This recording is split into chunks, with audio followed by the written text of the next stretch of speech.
আমরা গ্রাম থেকে কি কি নিয়ে আসছি সেটা একটু দেখাবো।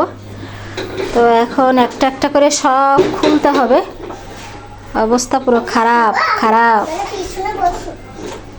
তো এই তো আমি সব বস্তা খুলে ফেলেছি। তো কি কি নিয়ে আসছি সেটা এখন এক এক করে একটু দেখানোর চেষ্টা করব। এইখানে হচ্ছে পুঁইশাকের ফল, এটা আমার মায়ের হাতে লাগানো, একদম এত সুন্দর হয়েছে।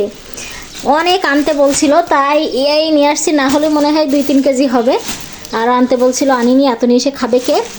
এখানে পেঁপে আছে, ফুলকপি, আর এখানে নিয়ে আসছি পুঁই শাক, আর এটা চালের গুঁড়া, এইখানে মুড়ি আছে, এইটা হচ্ছে চিড়া, এটাও তো মুড়ি, এখানে কচুর শাক, আর এখানে শুধু কচুর শাক না, এখানে আরও 2-3টা শাক আছে, একটা পেপুলের শাক, তারপরে হচ্ছে হেলাঞ্চা শাক, আর একটা কি লেবু পাতারও কি কি আছে, এইখানে বেগুন আছে, এইখানে হচ্ছে নারকেল, মোসা, আর এইটা হচ্ছে ডালির বড়া, আমাদের যশোরের সবচেয়ে জনপ্রিয় ডালির বড়া। এটা আমরা খুব কুমড়ো ডালির বড়া যেটা বলে। এইখানে মেটে আলু, এটা মানকি কচু, মান কচু যেটা বলে আমাদের গ্রামের ভাষায়। এইখানে টমেটো আছে, সিম আছে, তারপর কাঁচা মরিচ, আরও এর ভিতরে কি কি আছে একসাথে দেওয়া সব অনেকগুলো। তারপরে হচ্ছে এইখানে একটু রান্না মাংস নিয়ে আসছি ইনস্ট্যান্ট ভাত খাওয়ার জন্য। আর এইখানে হচ্ছে মাছ মাংস আছে, এখানে ছোট মাছ আছে, তারপরে টাকি মাছ আছে, তেলাপিয়া মাছ আছে, তারপর গুড় আছে, এখানে আমাদের যশোরের জনপ্রিয় গুড়, এখানে হচ্ছে আমসত্ত্ব আছে। তো এরকম অনেক কিছু আছে, এর মধ্যে আসলে একটা করে দেখানো সম্ভব না, যতটুকু পারলাম দেখাইছি।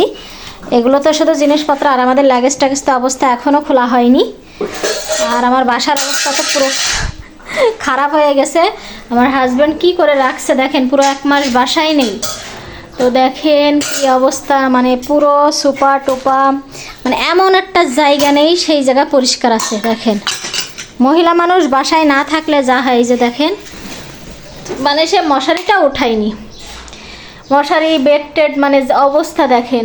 আমার ঘরবাড়ির অবস্থা এমন থাকে, কিন্তু কিছু করার আছে বলেন, যেহেতু আমি বাসায় নেই এখন একা। এই যে যেখানে পারছে সেখানে কাপড় ঢিবে করছে, কি করব বলেন।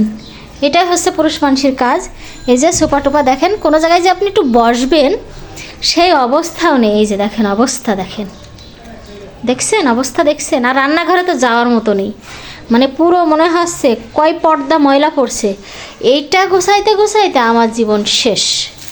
যাই হোক, সবাই দোয়া করেন যাতে আমি গুছিয়ে গাছিয়ে উঠতে পারি, আমার এসব মালপাতি গুছাতে পারি। খুবই কষ্ট হচ্ছে, কিন্তু কিছু করার নেই, আপাতত আমাকে কষ্ট করতেই হবে। তো সবাই ভালো থাকেন, পরে আবার দেখা হবে। আল্লাহ হাফেজ।